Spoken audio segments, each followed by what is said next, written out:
The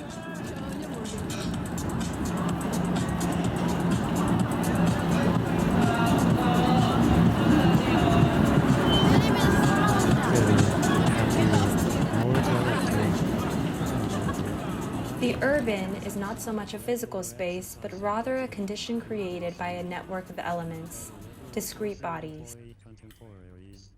What is urbanity? Urban is the scaleless meta-apparatus spanning from the body to the planetary. What is the status quo? What are the socioeconomic conditions that exist under the urban? What are the origins of how we understand the concept of urban life?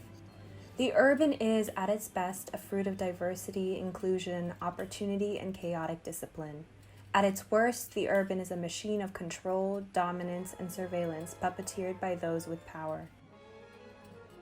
Urban life is dynamic, not static. The history of urbanization reveals how cities grow, but also how they can decline and die from the symptoms of political, economic, demographic, environmental, and other contextual changes. Urban is a continuously shifting and evolving outcome. The transport hub, a place where distinctive paths intersect, exists as the epitome of urban life. The hub begins as a transitory space frequented only as a consequence of an attempt to reach elsewhere. However, despite the individual's fleeting need to get from one place to the next, the construction of architecture lends the facility a physical presence. The transport hub then becomes a node for aggregation of urban activity and as a supplier for urban needs, such as food, news, essential goods, and human interaction. How does urbanity change? Trauma, safety, health, gender roles, race, local identities, technology. Psychological patterns and responses are crucial in understanding the dynamics of an urban space. At our core, humans are driven by emotional logic and illogic. Collective trauma are the psychological reactions to a traumatic event that affect and are shared by a group of people. Pandemic, an outbreak of a disease that prevails over a whole country or the world. CDC wants people to drive solo to avoid coronavirus, sparking fear over more congestion and emissions. Much of the fear of shared vehicles will remain. Fear shapes actions, but ultimately also future building codes and systematic planning strategies in the city. Below 38 degrees Celsius. Thermal scanners like these are fast becoming part of everyday life. They're already deployed. Our healing is essential, our healing is political, our healing is protest. How are these urban conditions reflective of a culture defined by gender and racial disparity? Our technology is biased, and bias extends into our digital spaces too. Efficiencies and inefficiencies in transit pathways privilege some activities over others and inevitably privilege select groups of people. How can we make daily life more equitable across different race and gender groups? There's deep work that is required for healing. And I don't want us to strip the humanity from that or center problematic structures into it. But I do believe that we can create space, platforms, expressions, and experiences that foster healing for ourselves and amongst others. Networks. Urban as an apparatus or a machine. When thought of as an apparatus, we begin to think of urban as its own separate entity, not just a collection of separate parts, but something new entirely. Key to the emergence of the urban was the transposition of ideas regarding circulation and power. The frame that used to act as a point of entry now acts as a point of surveillance. These tools of surveillance have extended beyond a point of entry, becoming a tool for understanding and potentially punishing patterns of behavior. However, these tools of surveillance can also be democratized and serve as protection for the public against undesirables, such as illicit activities or spread of infectious diseases.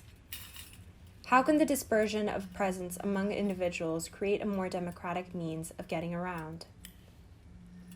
Urban networks have been dictated by shifts from points of presence to fields of presence. Political events and protests are organized on digital and physical platforms. Physical gatherings generate digital images and create a continuous dialogue between the physical and the digital. How do these digital fields of presence and networks begin to overlap with the discrete individual? What do these points of presence tell us about the way urbanism is designed and created? Is there a way to address these sort of digital connections and organize through a physical point of presence such as a transit hub? What is the future of urban networks? Cities are developing nervous systems. Like any other population composed of a large number of discrete elements, the city displays a bottom-up collective intelligence that is more than the behavior of its parts.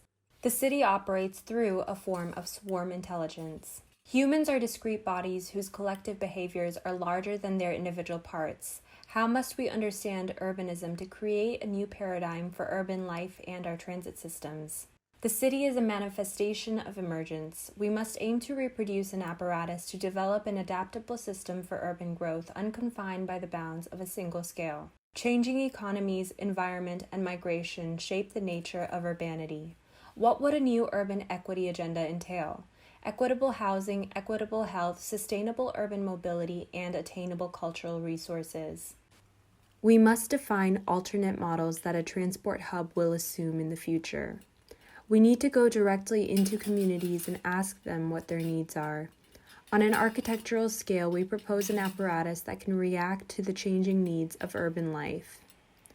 We can create a kind of village living at many different scales for a variety of societies, cultures, and climates. Within this model, transport nodes in the city must disperse.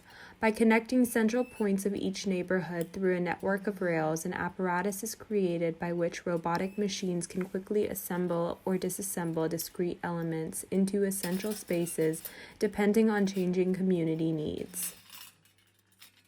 By privileging access to essential goods, we can begin to understand the transport hub as a space to distribute healthcare services, access to food and grocery, public access to Wi-Fi, educational and workspace facilities, and screening checkpoints.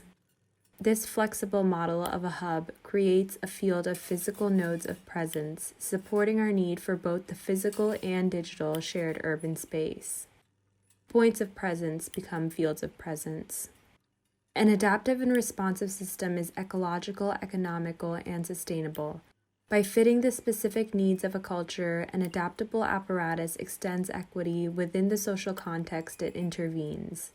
With the proliferation of consumer technologies, the urban space, a place of intersection, diversity, and positive social friction, begins to disperse even further between the physical transport hub and the shared digital space. The transport hub can be characterized as a momentary pause in a dynamic network of information and transportation composed of bodies, machines, noise, transactions, and routine movements.